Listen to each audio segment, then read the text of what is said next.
Ngolimi lwesimanje manje sithi kunamaphakade. Ntombi kaNtanzi, Ntombela, Mahlobo, Dlukala, Malandela ngokulandela mina ngothando. Uthandiwe kwaMpanza, koThabekhulu, koSandanezwe. Wena wafika kwaMpanza uzokwakha umuzi, hhayi ukuzodla amafa. Ngisho ngoba wafika nebhokisi lomshado phakathi kunegeja, isikela, imbokodo kanye nocelemba.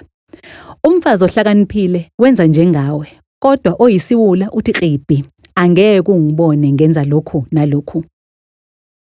Ngiyakuthanda ngoba uyangibekezelela emaphutheni ami. Awuthi iso ngeso noma uthi kophela sofana, okungamagama obuwula lawo. Uphethe wonke ama-qualities obufazi. Qhubeka uyaluze nesidwabe egcekeni, mina konke engikutholayo ngikufakele kona, sondla iy'ngane. Mina lapha kuwe ngachazwa ibala lakho, ngaphinde ngakhangwa idanda lakho, sengisho into yokubambelela.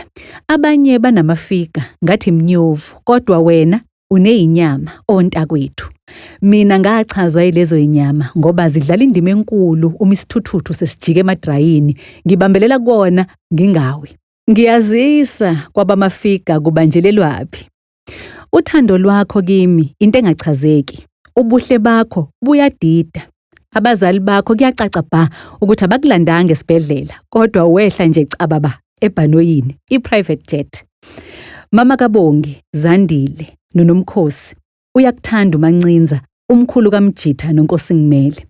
Qhubeka uqinise ngasedolweni ulandele omama bomthandazo. Ikusasa labantwana lilele ezandleni zakho. Ibhalwe uDavid Mancinza Mpanza, kwaNongoma, koMbuzi, ehlala Nkosi, ubaba kaMphathi noMpilo.